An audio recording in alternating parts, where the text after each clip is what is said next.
What's up, everybody? Welcome back. We're here with some more PGA DFS picks and lineup advice for DraftKings and FanDuel, this time for the Rocket Classic up in Detroit.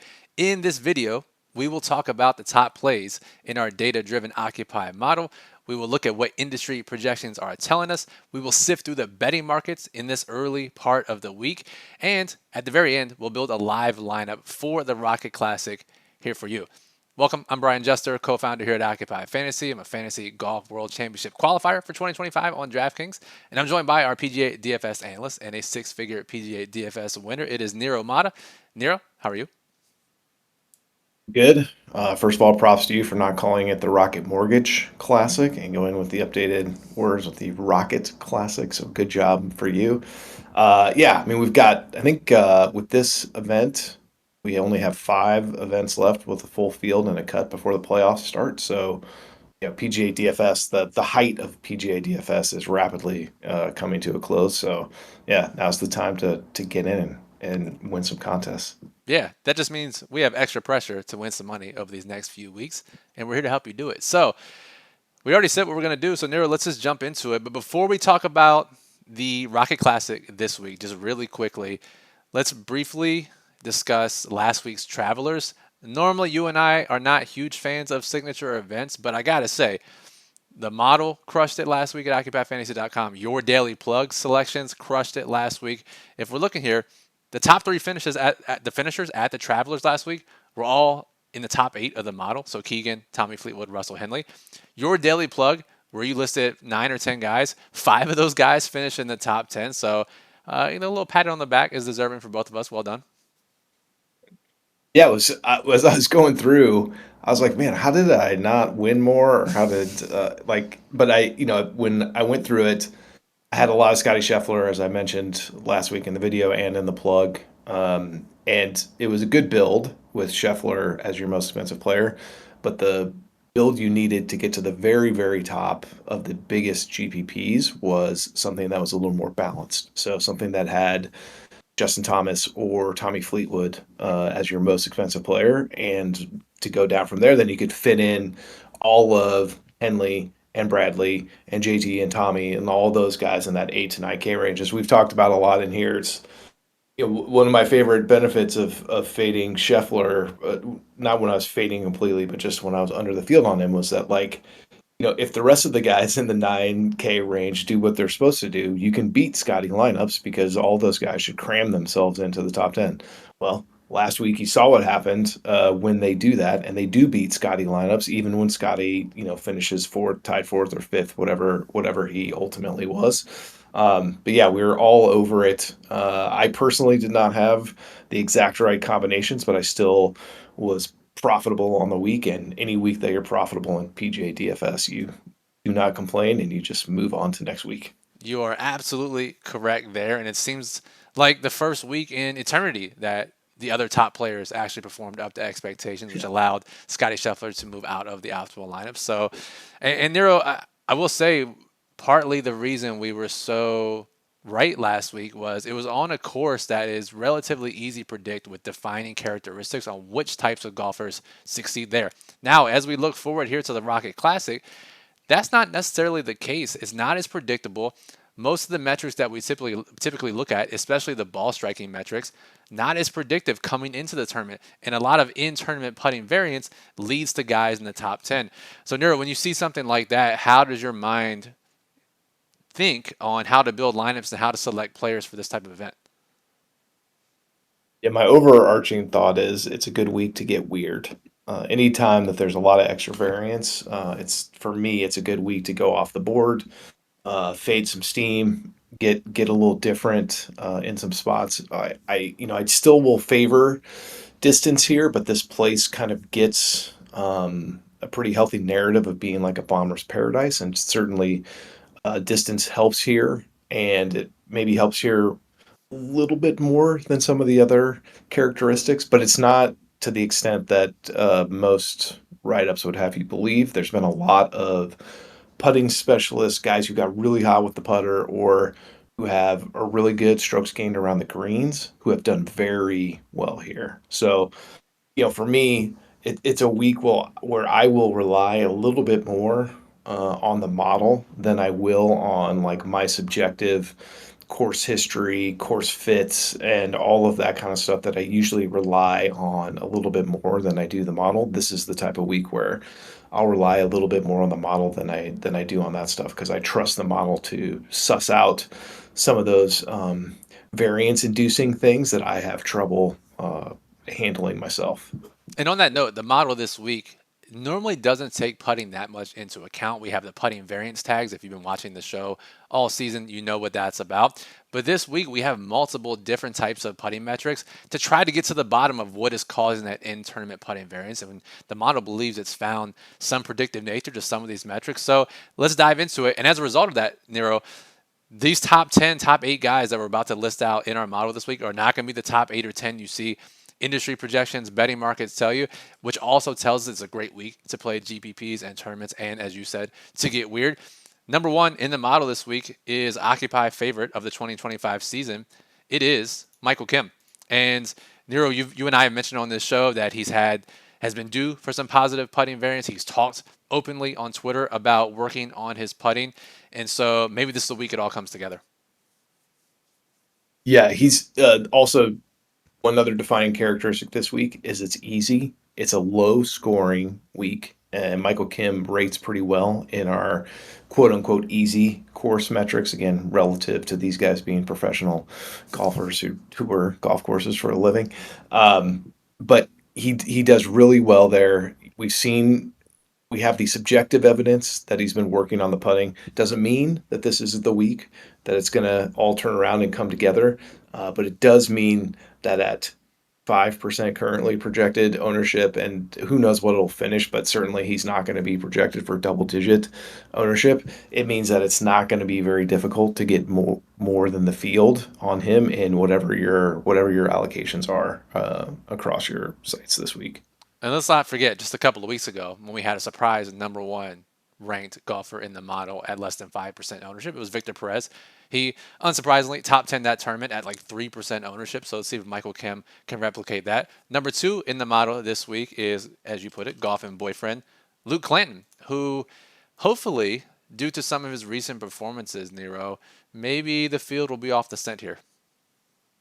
Yeah, I think he's going to be again relatively lower owned. He's a little expensive. He was 7,400 last week, obviously much stronger field, and he's 9K this week. Tony Finau just withdrew at 8,900, so that'll probably hurt his ownership a little bit on DraftKings, give him a little bit more. But he's very good on approach and scoring, and he's got uh, near the top, like top 20 in a couple of the different putting metrics that the model's using. And again, as I've written up Clanton a few times this year, he's a very young talent with an extremely high theoretical ceiling. We don't know yet. He might not do much for the next 3 years, and we'll lower that ceiling. But right now, it looks like his theoretical ceiling is extremely high. So he's the type of player that I would rather be on too early, as opposed to too late. So I'll continue to get over the field on him in any event that he's playing, and especially an event like this that really fits a lot of the things that he's pretty good at. I think he makes a great play that we won't have to go crazy to get over the field on him this week. Absolutely. And number three in our model next is maybe my favorite play of the week. And again, it's only Tuesday as we were recording this. I reserve the right to change that opinion as more information comes in. But it's Harry Hall. And once I saw the betting markets were showing him a little bit of love, more on that here when we get to the trifecta section of the show. But Nero, Harry Hall, and I may bet him to be the first round leader, just looking at some first round metrics as well. But big fan of Harry Hall this week, as is the model with the number three ranking. Yeah, I wrote up Harry Hall last week, I believe, or I think it was last week, or I had Yep. him in the other part of the plug. He's He's very sneaky, really good. I don't think he's finished out the top 20 maybe once or twice in his last like 6 or 7 starts, which is somewhat ridiculous. And his skill set, pretty good with the driver and a really good putter, is perfect for this type of low scoring event. So he's a great play. He's a great fit. I was very high on him this week, and I loved seeing him up at number 3 in the model. I hate to hear that you also like him because now I'm going to be irrationally exposed to him when I finish putting my lineups in. But that's just the way it's going to go. So be it. We'll ride Harry Hall and see what happens this week. Fingers crossed for Harry Hall win here at the Rocket Classic. Now, Harry Hall, like Michael Kim, also has the positive putting variance tag in our model, which means that they haven't been putting well in certain spots compared to their historical baseline. Generally, these guys regress to their historical mean. That's a good thing for us. And the next guy in the model, right after Harry Hall, also qualifies for that progression. It is Seamus Power, who I don't believe we've talked about much on this show so far this season, Nero. Yeah, I don't think we've talked about him very much. The primary reason for that is because he hasn't played very well this year, so there hasn't been a lot of reasons to talk about him. Yeah, he's ranks well in those putting metrics, and he's a pretty good player for the easy course designations. Like all of those metrics, he ranks pretty highly in those. So, and by the way, Harry Hall, or sorry, Seamus Power, someone that you won't need more than 3, 4, 5% of to get 2 or 3 times the field on. Like no one's gonna have Seamus Power this week because he's been in just kind of like meh form for most of the year. Honestly, this is what I love about the model because uh, in nowhere else are you going to find Seamus Power sitting right next to Patrick Cantlay, who's next in the model. But I love the unique approach that the Occupy model has, and the fact that it's geared towards high risk, high reward type of contests. So you look at Cantlay, who obviously ranks higher than Power in the easy scoring conditions in a number of those metrics. Much bigger name, much more expensive. He'll be 15x the ownership of Seamus Power, and Cantlay is a very fine play this week. But he's someone that you need to keep lineup construction in mind when you're playing him. That is not the case with Seamus Power. Seamus Power fits in any high risk lineup that you want to use, whereas Cantlay also can fit in high risk lineups, but then you have to do something elsewhere in those lineups to blend in some of that higher ownership that you're going to get with Cantlay this week. Yeah, like play Seamus Power, perhaps. And Cantlay could end up being the highest owned golfer on the week. Again, it's only Tuesday, but Yes. our final ownership projections by Wednesday night could reflect that. Next in the model is again, and this is a reflection of the model taking putting more into account than it normally does. A golfer who typically does not rank that highly for us on a week-to-week basis is Max Grazerman, who also gets the positive putting variance tag. So for the top six with that tag, Nero, and Grazerman, another guy who's really good at putting. Yeah, he is. You're not going to see him pop too highly during the weeks where you're really zoned in on ball striking, approach play, that kind of thing. You're just not going to see him. That's why we haven't really talked about him too much this year. Again, quietly though, putting together a very solid year. And then in addition to those very good putting stats that he has on the bent POA surfaces that will be on this week. He also ranks in the top 10 across a number of those easy scoring condition metrics that we're using this week. So um, because of that, it's no surprise to us to see him near the top of the model, but definitely going to be a surprise for a lot of people. Also, by the way, you can also take a look at his price, $9,100. When was the last time Max Fraserman was True. above 9K on DraftKings? Been a long time. So could be a decent like kind of pay up to get contrarian option. I know that's one of your favorite angles to take in PGA DFS and in all of DFS. Nero, closing out the top eight of our model is former model favorite Victor Perez, who we just talked about being top of the model a couple of weeks ago, and Nero favorite Matt Kuchar. So Nero closes out with the rest of the model with your analysis on Perez and Kuchar. We've seen Perez in the model a few times now in the last couple weeks. He's got good ball striking stats, and he's in the top 10 of the most of the putting metrics for again this same surface on bent POA. So, and we've also seen him be playing pretty well, so he's got some good short term form coming in as well. Kuchar, is probably someone who's well past his prime. I was trying to decide how many adjectives to use on the past his prime there. But he does well on easy scoring conditions. And he also is pretty highly ranked on the putting metrics this week. Neither one of these players, by the way, is going to be very owned. I don't know what the end ownership is going to be, but I would imagine both of them are going to be in that 5% or lower range. So again, two nice players that we don't have to go crazy on. You can get 10 to 15% allocation to both of them in your pools, and your 2 to 3x the field if they do what they would most likely do, which is finish in 40th or miss the cut. Like it doesn't kill you, but if they do really well, then you have got a great chance to take advantage of that. For sure. And what's really nice about this week, and it tells us once again that it is great for tournaments. So if you're a tournament player or you split your allocations some weeks in DFS, really think it's more of a tournament week, because as we move into our next segment of the show, what are industry projections telling us as we come on this segment every single week, and we say that there are some industry projections that really move and influence ownership, specifically in high stakes GPPs, large dollar GPPs, small field GPPs of more than $3 where pros can play. And Nero, as I look to this week, you're going to give us the list of guys that their ownership is going to be elevated in those contest types. Only one of the 9 or 10 that I'm seeing on this list are in the top 10 of our model, which means our model is completely different from industry projections, which once again means that we don't have to try very hard to be contrarian this week. Yeah, absolutely. I think these are some of my favorite weeks to play tournaments. I really enjoy the weeks where you can get weird. You tend to either do really, really well or really, really poorly during these weeks, and like that's fun for PGA DFS. So it should be a really good week for that. So if we look at those those players that are going to be more owned in the high stakes contest, and again, if you are going to play some low risk, I will play low risk this week. I play it every week, so I'll be having as many of these players that I can fit in. On both sites, we've got Morikawa and Cantlay. That's no surprise at all. Then Davis Thompson. Again, he's a little mispriced for his odds to win in the outright markets across both sites. Then added to those three on DraftKings, we'd have Ben Griffin, Ryan Gerard, Alex Noren, Matt Wallace. And then on FanDuel, we'd add Keegan Bradley, Chris Kirk, and Henrik Norlander to Morikawa, Cantlay, and Davis Thompson.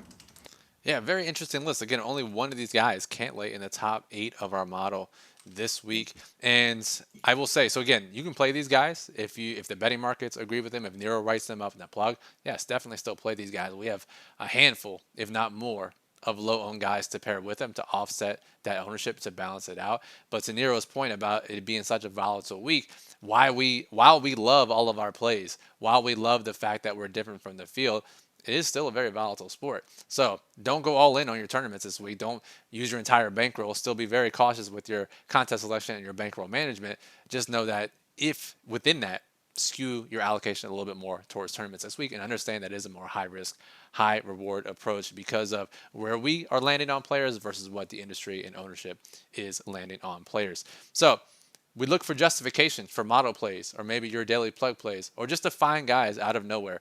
Adam Scott, great example, 2 weeks ago at the U.S. Open, was on our betting market trifecta list. And Nero, large list last week, not too much success. The model in the daily plug vastly outperformed trifecta plays. That's not going to happen every single week, but we always look to these plays to give us some more info on who to play in our lineups. So Nero, I see we have one early trifecta play as of Tuesday, which means their odds to win have improved at every sharp sportsbook that we monitor, which means multiple sharp people are anticipating that this golfer's odds to win weren't as low as they should have been Sunday night when betting markets open. Who is it, and why do you see that? Yeah, so our one right now is Steven Yeager. So pretty good fit for this type of event. If you know anything about Steven Yeager, you know that he can go ridiculously low, gets nuclear hot with the putter, and has some crazy low scores sparkled throughout his resume. Has won Corn Ferry events at like -30, so he can really do well in these types of events, and it's pretty good with the driver as well. So I think it kind of Fitz' type of course, obviously it'll depend on what kind of week he has with the putter. But by the way, that's going to apply to every single player this week. You're not going to get near the top of the leaderboard this week without having a decent to good, possibly great week with the putter. So he's our only confirmed, but we do have a list of players that have moved at multiple books, just not all three of them. And so they could be finalized trifecta plays by the time we get to Wednesday night. So those players: Michael Theo Bjornsson, Eric Van Rooyen, Cam Young, Thurston Lawrence, Adam Hadwin, Davis Thompson, Harry Hall. So we've already talked about Harry Hall. Cam Young obviously makes a ton of sense this week. The one that really interested me, so Theo Bjornsson not only is in my stable of golfing boyfriends, I take extra notice on players who are coming off of an injury break, which is what Theo Bjornsson is coming off of. He hasn't played in 3 weeks, month maybe. I'm not exactly sure, but he withdrew with an injury from his last event, and he's actually withdrawn a couple times this year with injuries. So when I see someone coming back from a hiatus and they're catching steam right off the bat, something I'm going to pay extra close attention to because I really want to see what happens with his odds by the time we get to Wednesday night, because it could be a textbook example of somebody knows something and they're wagering on it in the markets. So he's definitely one to keep an eye on. Yeah, so just to reiterate for those out there who maybe not be too familiar with the betting market process, and again, when we say someone out there knows something that we don't know, generally this type of move could be some sharp better, some sharp betting syndicate out there, has boots on the ground, has eyes and ears in different camps. And it could be that Thor Bjornsson looks better than he has. His wrist is fully healed when he hurt it at the Charles Schwab. And therefore, that information is relayed. And now betting markets say that as a result, his odds are probably too high than what they should be based on him having a healthy wrist. Now, this is not the reason for every betting market move. It may not even be the reason for Thor Bjornsson's betting market move. But generally, when we see something like that, as Nero just pointed out, that is the reasoning that we go through. And that's the kind of subjective data that betting markets can tell us that we can factor into our DFS lineups that ownership, model projections, historical data is never going to tell us. And it's how you win PGA DFS GPPs, when you can find that sort of information at low ownership. Now, Nero, another way to find edges as we close out the show here with the last two segments is weather notes. And oftentimes we try to find wind edges, wave advantages. Looking at the forecast this week in Detroit, there seems to be a little bit of wind on Friday. Do you see a particular edge one way or another that you could be monitoring all the way through lock? Yeah, definitely. First of all, it's gonna be real. Looks to be pretty calm on Thursday. Might get some rain late Thursday afternoon, Thursday evening. Uh, Sporadic chances of showers today and tomorrow. I think the course is already pretty soft from what I've read so far. So any more rain will just make it even softer. But there's definitely going to be more wind on Friday than there's going to be on Thursday. And to your point, it looks like there's going to be some more wind on Friday afternoon compared to Friday morning. So, it would make you think that Thursday afternoon, Friday morning guys might have a little bit of an advantage. I will say the current forecast does make it look like the calmest conditions of the entire week, even though it's not going to be super windy Saturday or Sunday, just light breezes. But it does look like the calmest conditions of the entire week are going to be Thursday morning. So, yeah, maybe I'd play the Thursday morning guys a little heavier for the round one showdown, but I might lean a little bit more towards the Thursday afternoon guys for my classic 4 day lineups. Either way, it's definitely something to keep an eye on because it's anytime we have one day that has markedly different wind than the other in the forecast, you need to be monitoring that all the way up until lock because Friday forecast could change. Maybe who knows? Maybe Friday morning is going to get breezier compared to Friday afternoon or something. But yeah, definitely want to keep monitoring. So if you're an Occupy member, check the plug. We'll have it in the plug in the Wednesday update. And then if not, get on your favorite win site and make sure you're looking at what that forecast is all the way up until you make your lineups Wednesday night. That is exactly right. And the combination of rain as well, if the rain softens it up overnight Thursday, a little bit less wind Friday morning, who knows? Again, as Nero said, monitor the Wednesday update in the Daily Plug on Wednesday afternoon. Nero, let's close out the show. People have loved this segment since we introduced it a few weeks ago, where we build a live lineup here in the video for a small field GPP. Generally, we think 500 entrants or less, high risk contest where we try to balance ownership. We try to hand build. Again, if you're building multiple lineups, you're mass multi-entering 20, 150 lineups, we always recommend either using our lineup builder or some sort of optimizer to manage your exposures. Whereas here, we're worried more about the individual lineup construction when we build by hand. And as we've done in previous weeks, our favorite angles to attack and our favorite approaches to do this are who's the cheapest guy we feel comfortable using in a contest of this size, which golfers have checked the multiple boxes across the markets and the metrics that we've talked about in this video. So whether the model, the daily plug, betting markets, ownership, industry projections, whatever it may be. And then again, throughout all this, if we're building chalkier guys at the beginning, higher owned guys at the top of our lineup, let's make sure to mix in some lower owned guys as well. So Nero, if we start with our favorite start, it is who is the cheapest guy we feel comfortable playing. I don't know if you feel comfortable with him, and I don't know if you have someone cheaper or different, but Matt Kuchar, top 8 in the model, is $6,900. Will not be that popular. I think 5% projected ownership as of now. But that would be my choice, but it's certainly open to hearing what you have to say. Yeah, when I was going through Kuchar, and then at the 7,100 power EVR, even Theo Bjornsson at 7,200 were the ones that came to mind. But I think if I'm choosing out of that group, I'm going to go with Kuchar number one. Again, if we assume the variance across all of them, why not take the cheaper guy? And number two, he's probably going to have the lowest or one of the lowest ownership profiles out of that group. So again, in a variant week, let's take the cheaper player with less ownership. That's a great way to think about it. So now if we have 8,600 left per player for our final 5 spots, we look to the top, Morikawa, Bradley, Cantlay. In our discussion last week of U.S. Open, fatigue, stress, Keegan Bradley would probably qualify, battling all day Sunday to win the Traveler. So he would probably not fit my mold here. We could go a little further down, but I think the next step would be who are guys that fit multiple metrics, multiple check boxes. Harry Hall would certainly qualify at 9,500 Nero, as we talked about him. Top 3 in the model, has gotten some betting market love. So I'll slot him in. So Kuchar and Harry Hall, and then let you go from there.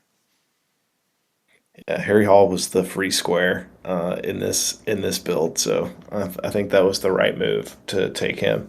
I think if I'm going to stay on brand, I'll keep this build a little more balanced. I think there's nothing wrong with Morikawa and Cantlay. They're perfectly strong plays. I would expect them to be in the mix come Sunday afternoon.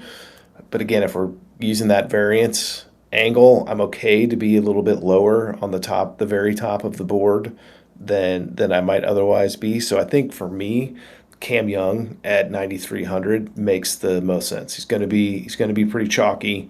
So he can be kind of our chalk anchor for this lineup. And then we've got Harry Hall at okay ownership, but nothing ridiculous. And then Matt Kuchar giving us some uniqueness down 6,900 still leaves us with 8,100 left for the next three spots, and kind of forces us into a build that's slightly more balanced. Doesn't mean that we couldn't go back up and grab like Cantlay at 10-2, but I think it keeps us as something that's a little more balanced. I think so too. You put in Cantlay, that only leaves 6,900 roughly left per Yeah. player, and I think we would be criminals if we didn't say this guy was the number 1 player in our model this week and not include him at 5% ownership in this build. It's Michael Kim. He fits the balance aspect at 7,700. So I'll put Michael Kim in. That leaves 8,300 left per player. We could go cheaper, 7K, higher 8K. We could go 2 lower 8K guys. Nero, I will give you the floor to close out the lineup. Yeah, that's a good one. Now you got Davis Thompson at 8,100. I don't necessarily love him, but it does fit our kind of crossover mold, and we've talked about him, a few times in this. In fact, if you look through the 8Ks, you don't see too many guys that we talked about too much in here. Yeah. Um, Yeah, let's see. What would I do? In that Could case, go. right, like if you look at that, you look at the 8Ks, not many guys with overlap or higher model rankings, where we talked about Yep. a few guys in the low nines like Grazerman, Luke Clanton. Feels like we fit one of those guys and then see which low 7K fits the bill next. Yeah, I like that. And you're gonna leave if you give me the fifth spot, I'm taking Clanton. Okay. If it's you, you could take Grazerman, but I'll take Clanton, and then you can finish it out with the 7,600 to end it. Nah, we'll certainly go Clanton, and that leaves 7,600. Taylor Moore, Ben on Hoygaard, Matt Wallace, Kitayama, Tom Kim. Victor Perez is 7,400. He's high in the model. We'll go with him now. Yep. Moderate ownership that easily builds. And again, if you're using the model and the plug this week, and if the trifecta plays come in and they're not that highly owned, you won't have to keep ownership that in mind. And Nero, I think some people may be hesitant to play so many low owned players, but on a week like this in a sport as volatile as golf, it's certainly okay. When there are some weeks and we're completely away from what the field is telling us, you don't have to jam and chalk if what all of our ingredients to the soup are telling us means we don't have to play them. Yeah, and by the way, we just saw it last week, right? Where the 9K guys did what they were supposed to do and kind of jammed themselves into the top 10 and crowded out the Scotty lineups, even though Scotty, played fairly well across the 4 days. So, I don't have any problems. And by the way, just like I won't have any problems with builds that have more power or can't lay on them. But yeah, in all contest types, even smaller contests, I will be happy to play a build like this week. Whereas I think in other weeks, I would be more apprehensive to play a build like this in smaller contests. And the entire reason for this is Scotty Scheffler's not playing this week, so we don't have to worry about that and I make that mean, decision. really, And that's what it comes down to. really is. Really is. So, all right, guys, that'll do it for this video. We appreciate you watching. As always, make sure you're subscribed here on YouTube. If you're not already, it's free to do so. You'll get notified whenever we post this golf video every single week. If you're into best ball drafting, it's never too early to start. We posted 3 videos last week here on our channel for DraftKings NFL best ball contest strategy. ADP movers, rookies to watch. If you're into that, go check it out. The playlist is here on our channel. Give us a thumbs up if you like the video. We always love to hear from you. Who didn't we talk about in this video that you're thinking about playing this week? Drop a comment below. Any questions, any concerns, anything you have, drop a comment. We'll get back to you. Everything else is up on the site. Occupy model is already up and running. Projected ownership will be updated by Wednesday night. Lineup builder is up and running where you can build up to 300 lineups using our Occupy model values. And the daily plug, Nero's top picks and his course breakdown and his lineup construction tips, all of it, everything you need, roadmap to the slate. That'll be up Wednesday morning at occupyfantasy.com. So for Nero, I'm Brian. Thank you everyone for listening and good luck and enjoy the Rocket Classic.